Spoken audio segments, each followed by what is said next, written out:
आज हम बनाते हैं सर्दियों के लिए एक रामबाण औषधि। और ये औषधि मतलब कोई दवाई नहीं बनाने वाले, हम हल्दी की सब्जी बना रहे हैं। तो हल्दी की सब्जी बनाने के लिए ले लेते हैं यहाँ दही, उसमें डाल लेते हैं सारे स्पाइसेस। तो हल्दी की सब्जी बनाने के लिए लिया है दही, उसमें डाल दिया है नमक, मिर्च और धनिया पाउडर। हल्दी बहुत सारी चीज़ों में हमें फ़ायदा करती है, तो थोड़ा सा हम कलर के लिए डाल देते हैं इसमें हल्दी। और थोड़ा सा डाल देंगे इसमें गरम मसाला, और जो हमने दही लिया है उसमें सारे मसालों को अच्छे से मिक्स कर लेते हैं। दही में सारे मसालों को अच्छे से मिक्स करने के बाद हम आगे चलते हैं सब्जी बनाने के लिए। तो कढ़ाई में ले लेते हैं घी। ये अभी हम सर्दियों में बना रहे हैं तो इसे घी में ही बनाएंगे, और हमारे यहाँ घी में ही इस सब्जी को बनाया जाता है। तो हल्दी की सब्जी को अगर हम घी में बनाते हैं तो उसके हमें बहुत ज़्यादा फ़ायदे मिल जाते हैं। तो यहाँ जिस तरीके से हम अदरक इस्तेमाल करते हैं उसी तरीके से कच्ची हल्दी हमें बाज़ार में मिल जाती है। तो आप कच्ची हल्दी को ले लें और उसे अच्छे से धोकर उसका छिलका हटाकर, और उसके बाद आप इसे कद्दूकस कर लें। कद्दूकस करने के बाद हमने इसे कढ़ाई में डाल दिया है घी के साथ पकने के लिए। तो ये थोड़ी सी सॉफ्ट हो जाए तब तक के लिए हमें इसे पकाकर तैयार करना है। जब ये थोड़ी सी सॉफ्ट हो जाए तो उसके बाद हम निकाल देते हैं इसे एक प्लेट में।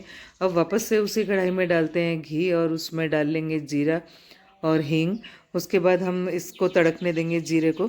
हल्दी में एंटीऑक्सीडेंट होता है, और ये एंटी इन्फ्लामेटरी होती है। जोड़ों के दर्द में ये फ़ायदेमंद होती है, और कब्ज, एसिडिटी, पेट फूलने जैसी बहुत सारी चीज़ों से हमें राहत देती है। तो इसका इस्तेमाल हमें ज़रूर करना चाहिए। तो कढ़ाई में घी डालने के बाद हमने इसमें डाल दिया है प्याज और हरी मिर्च, और हम थोड़ा सा इसे भूनकर तैयार कर लेंगे। सर्दियों में इस तरीके से अगर आप हल्दी की सब्ज़ी बनाकर सर्व करेंगे ना, तो बच्चों को सर्दी खांसी से बहुत ही ज़्यादा फ़ायदा होगा।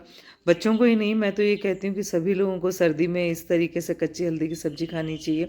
ये हमारी सेहत के लिए बहुत ही अच्छी होती है, और आप इसे एक साइड डिश की तरह सर्व कर सकते हैं। ऐसा नहीं कि सिर्फ आपने हल्दी की सब्ज़ी के साथ ही खाना खा लिया, ऐसा नहीं होता। आपको जैसे हम अचार वगैरह इस्तेमाल करते हैं ना, उसी तरीके से इसे इस्तेमाल करना है। बातों ही बातों में यहाँ हमने दही में जो सारे मसाले डाले थे उसे भी डालकर अच्छे से भून लिया है, और जब तक कि घी इससे रिलीज़ ना हो जाए दही से, तब तक के लिए हमें इसे कुक कर लेना है।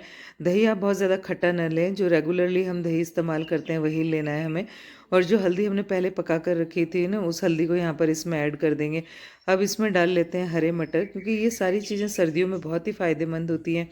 अगर आपने अभी तक इस तरीके से हल्दी की सब्ज़ी नहीं बनाई तो एक बार आप इसे बनाकर ज़रूर ट्राई करें। बहुत ही टेस्टी सब्ज़ी बनकर तैयार होती है, और इसके फ़ायदे बहुत ज़्यादा हैं। इसलिए मैं तो ये कहती हूँ कि इस तरह की चीज़ों को हमें सर्दियों में ज़रूर इस्तेमाल करना चाहिए। इससे हम अपनी फैमिली को बहुत सारी चीज़ों से बचा सकते हैं, और बहुत सारे हम हेल्थ बेनिफिट ले सकते हैं। सर्दी खांसी में तो ये बहुत ही फ़ायदेमंद होती है, और जो बड़े लोग हैं उनको जोड़ों में दर्द होता है, कब्ज़, एसिडिटी होती है, उसमें भी ये बहुत ज़्यादा फ़ायदेमंद है।